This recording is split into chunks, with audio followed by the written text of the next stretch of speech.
Assalamualaikum warahmatullahi wabarakatuh. Bismillahirrahmanirrahim. Selamat pagi semuanya. Kembali lagi pada mata pelajaran seni khot. Nah, pada hari ini kita akan belajar bagaimana cara membuat titik dan syakal. Masih semangat ya belajarnya? Nah, yang pertama kita akan belajar membuat titik.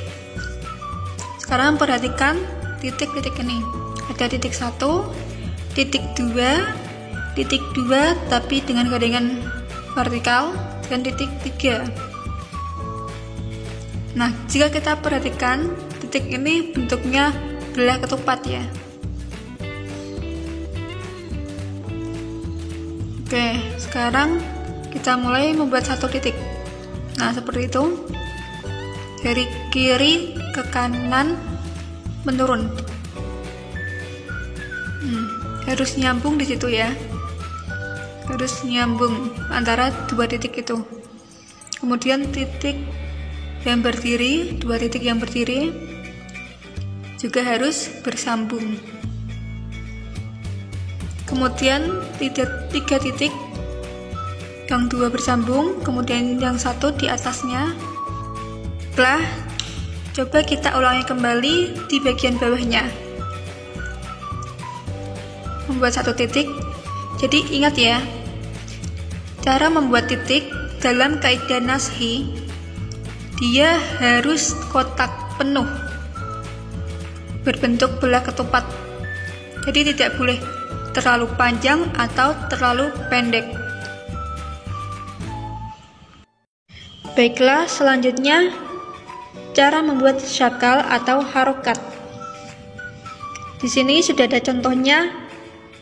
Syakal atau harokat fathah.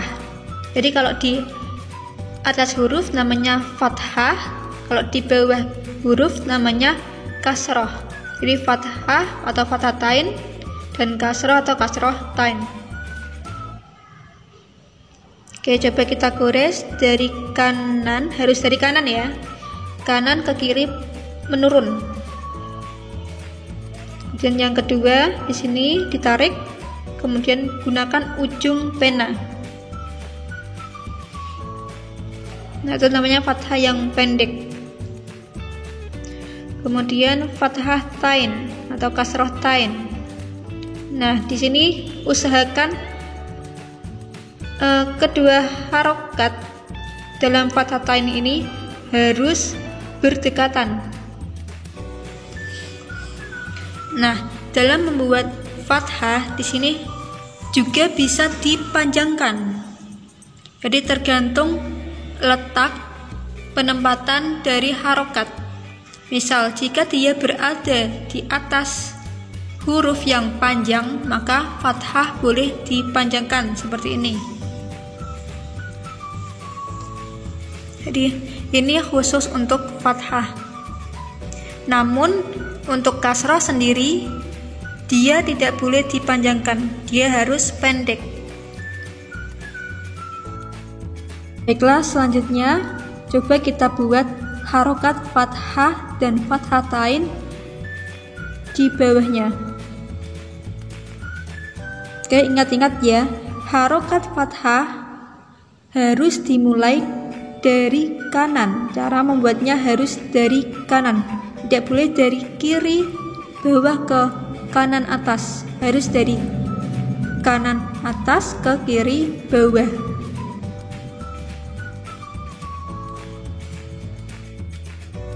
Dan saya ingatkan kembali, harokat fathah boleh dipanjangkan pada keadaan tertentu seperti jika di atas huruf yang dipanjangkan. Namun harokat kasroh itu wajib dan harus pendek, tidak boleh dipanjangkan. Nah, ini harokat kasroh, jadi bawah huruf harus pendek, tidak boleh panjang. Nah, kemudian di sini ada harokat domah dan mahtain.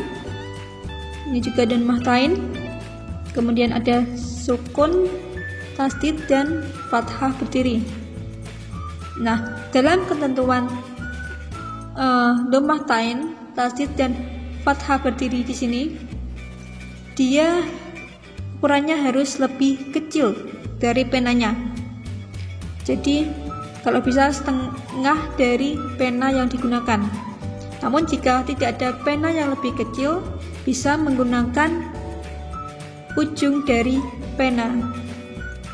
Nah, di sini Bu Guru mencontohkan menggunakan ujung dari pena karena tidak ada spidol yang kecil. Baiklah, selanjutnya coba kita gores harokat dhammah di sini. Oke, step by stepnya seperti itu. Kemudian dhammah tain ke atas lalu ke bawah, dikasih cincin ya. Kemudian dhammah tain lagi dengan bentuk yang berbeda, bawah lalu melengkung ya.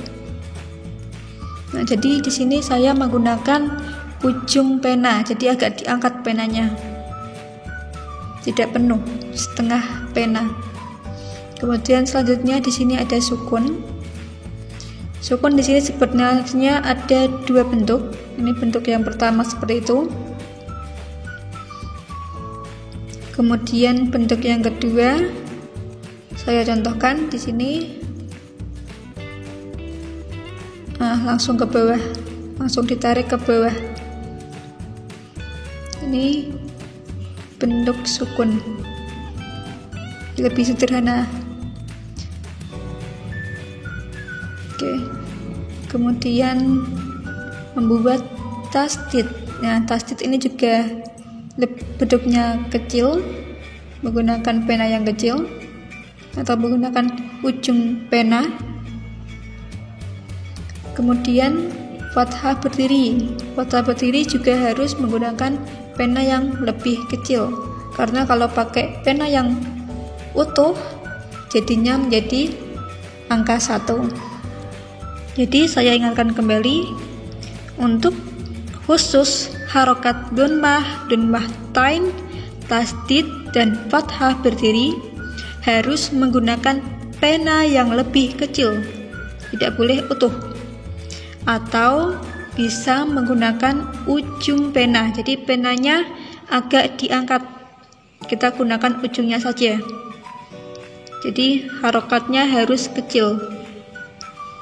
Berbeda dengan sukun, fathah, kasroh, dan titik, itu menggunakan pena utuh. Nah, di sini kita gores kembali. Ada sukun.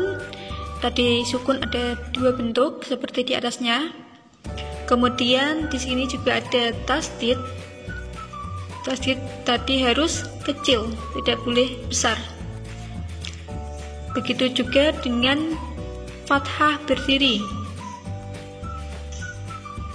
harus kecil, karena kalau fathah berdiri kita buat besar dengan pena utuh, maka akan menjadi angka 1.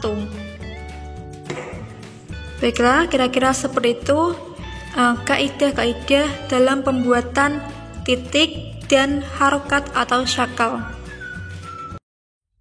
Oke, sampai sini dulu ya pembahasan hari ini. Selamat mencoba di rumah, tetap semangat. Sekian dari Ibu Guru. Wassalamualaikum warahmatullahi wabarakatuh.